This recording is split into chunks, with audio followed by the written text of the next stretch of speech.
सद्गुरुदेव भगवान की जय। श्री मौनी बाबा जी भगवान की जय। सभी माताओं बहनों का मैं हार्दिक वंदन करता हूँ, अभिनंदन करता हूँ। आज करवा चौथ है। मान्यता है कि सुहागिन महिलाएं अपने पति के लंबी उम्र के लिए निर्जला व्रत रहती हैं। ऐसी मान्यता है कि इस व्रत को रखने से अखंड सौभाग्य की प्राप्ति होती है, साथ ही दाम्पत्य जीवन सदैव सुखी बनी रहती है। ये व्रत चंद उदय तक रखा जाता है। रात में चाँद निकलने से पहले महिलाएं विधि विधान से करवा चौथ की पूजा करती हैं और इसकी पावन कथा पढ़ती हैं। कथा इस प्रकार है। प्राचीन काल में एक साहूकार के 7 पुत्र और 1 पुत्री थी। जब पुत्री बड़ी हुई तो उसका विवाह कर दिया।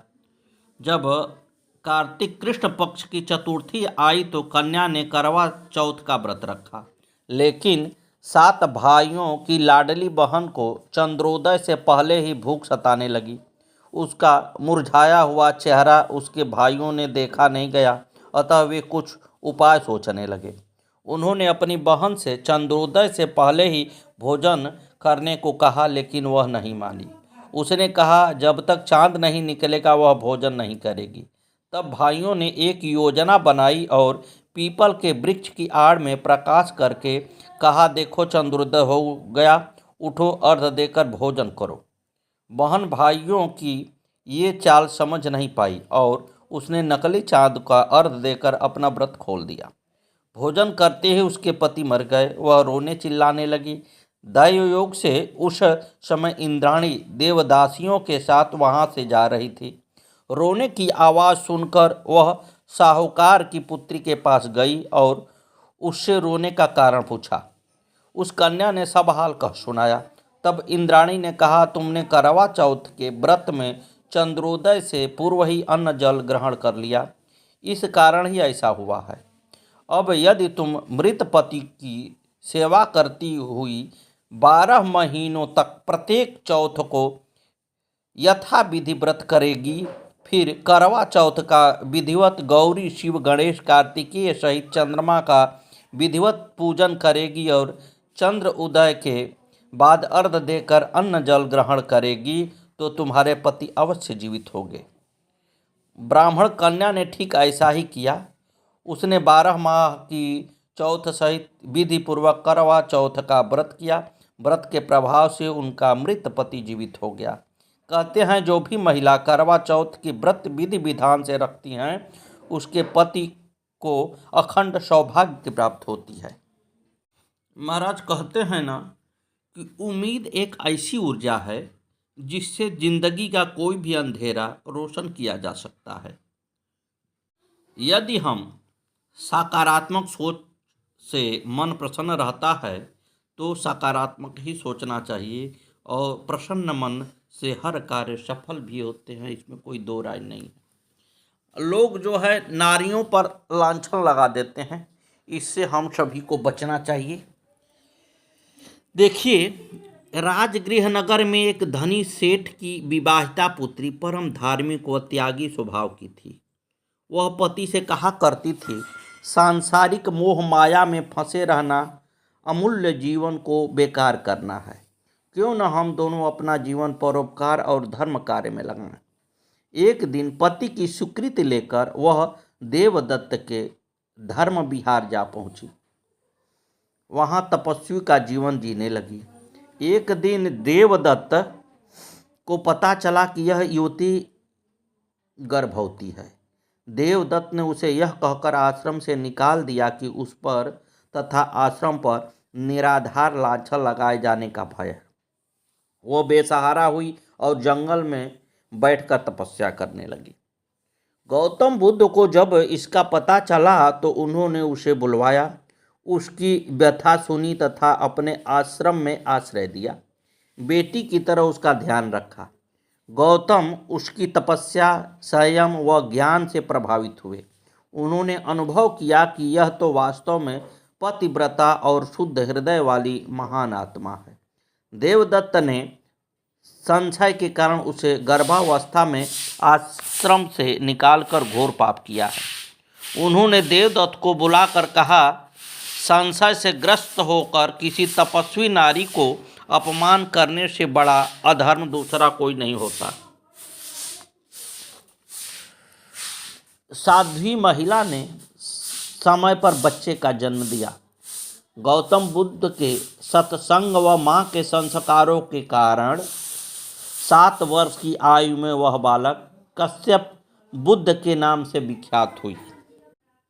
एक बार पुनः मैं आप सभी का वंदन करता हूँ और ख़ास तौर से माताओं बहनों का जरूर अभिनंदन करता हूँ, वंदन करता हूँ। वो इतनी तपस्या करती रहती हैं, साल में जितने व्रत होते हैं वह अवश्य ही करती रहती हैं। अब देखिए करवा चौथ है, अपने पति के लंबी आयु के लिए, धन समृद्धि के लिए माताएं बहनें निर्जला व्रत रहती हैं। तो ऐसे महान शक्तियों को मैं प्रणाम करता हूँ।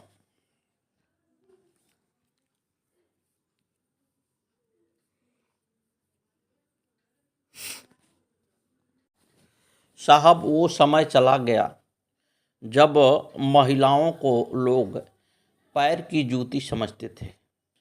अगर हम आप ऐसा समझने की भूल करेंगे तो बहुत ही दिक्कत में फंस जाएंगे। इसलिए कि आज की स्थिति समान अधिकार की है और दोनों ही पति पत्नी एक समान हैं, दोनों एक ही सिक्के के 2 पहलू हैं। इस पर हम सभी को ध्यान देना चाहिए। हाँ, अगर किसी से गलती होती है, कोई गलत करता है, तो हमारे कहने का मतलब यह है कि उसको समझाया जाए, बुझाया जाए, बात किया जाए, यही हो सकता है। उसके ऊपर लॉ एंड ऑर्डर की तरह चलाया नहीं जा सकता, इसलिए कि वो भी स्वतंत्र हैं। अगर गलत करने पर मुझे दंड परमात्मा से मिलता है तो उनको भी गलत करने पर परमात्मा से ही दंड मिलता है। ऐसा नहीं है कि वो छूट जाती हैं, क्योंकि मृत्यु होने के बाद चाहे स्त्री हो, चाहे पुरुष हो, चाहे कोई भी जीव जंतु हो, वो सशरीर तो जाता नहीं। वो कहाँ वहाँ स्त्री पुरुष जाता है जी? वहाँ तो जीवात्मा पहुँचती है। और जीवात्मा तो ब्रह्म है, वो जो है ना स्त्री है ना पुरुष है। तो हमारे इस जहाँ में न स्त्री पुरुष बनाया गया है, स्त्री का एक काम है और पुरुष का एक काम है, लेकिन उनके यहाँ तो किए हुए कर्मों का ही गणना होगी। और वहाँ तो ऐसा नहीं होगा कि आप जो है पुरुष हैं तो आपको ज़्यादा दंड दे दिया जाएगा और स्त्री है तो छोड़ दिया जाएगा। ऐसा नहीं है, समान व्यवस्थाएं वहाँ रहती हैं साहब। और जैसे हम पुण्य और पाप की गणना होगी वैसे ही उनकी भी होगी। अगर वो गलत की हैं तो वो क्या बच निकलेंगी क्या? ऐसा नहीं है। सभी लोगों को समान रूप से ही देखा जाता है और समान रूप से ही दंड का प्राविधान है। इसमें कहीं भी वेद पुराण में ये नहीं है कि औरतों को छूट दे दी जाती है और पुरुषों को नहीं दिया जाता है ना, ऐसा नहीं है। धर्म कार्य अगर आप करते हैं तो आपका भला होगा, महिला करती हैं तो महिला का भला होगा, इसमें कोई दो राय नहीं है। लेकिन ऐसा लोगों की मान्यता है, बहुत से लोग ये समझते हैं कि नहीं हम बहुत बहादुर हैं और अपने पैर के नीचे दबा के चलते हैं। नहीं साहब, आपकी हेकड़ी भगवान क्या नहीं चलनी है। जब घंटी बजती है ना तो चाहे स्त्री हो चाहे पुरुष हो, सभी लोग उस दरवाजे पर हाजिर हो जाते हैं और वहाँ हेकड़ी नहीं चलती है। वहाँ तो आपके धर्म कर्म का ही लेखा जोखा लिया जाता है, चाहे स्त्री हो चाहे पुरुष, उसमें कोई भेद है ये नहीं है। इसलिए बड़े बड़े जो संत महात्मा हैं वो स्त्री पुरुष में कभी कोई भेद नहीं समझते। वो जानते हैं कि ये जीव है, जीव का मतलब एक सूक्ष्म ब्रह्म है और ये निर्विकार है, उसमें विकार आ ही नहीं सकता। शुद्ध खरा सोना है वो। लेकिन जो जिस जीव में जो शरीर पाप किया है उसका दंड भी उस शरीर को भोगना पड़ता है। इसलिए हमारे हिसाब से तो सबको लेके चलना ही चाहिए। अगर कोई गलती जानबूझ के कर रहा है, अमंगल कार्य कर रहा है, तो आप समझाने के अलावा कर भी क्या सकते हैं। और निश्चित रूप से उसका दंड का विधान बनाया गया है। परमात्मा के यहाँ जाने के बाद तो जैसे हमको मिलेगा वैसे उसको मिलेगा, इसमें कॉलर टाइट करने की कोई बात नहीं है। न ही बहुत आप घमंड करके बहुत बड़े हो जाएंगे। तो बराबर ही स्त्री पुरुष को आपस में सामंजस्य बिठा के चलना चाहिए। ये सोचना चाहिए कि वो भी एक बराबर की व्यक्ति है।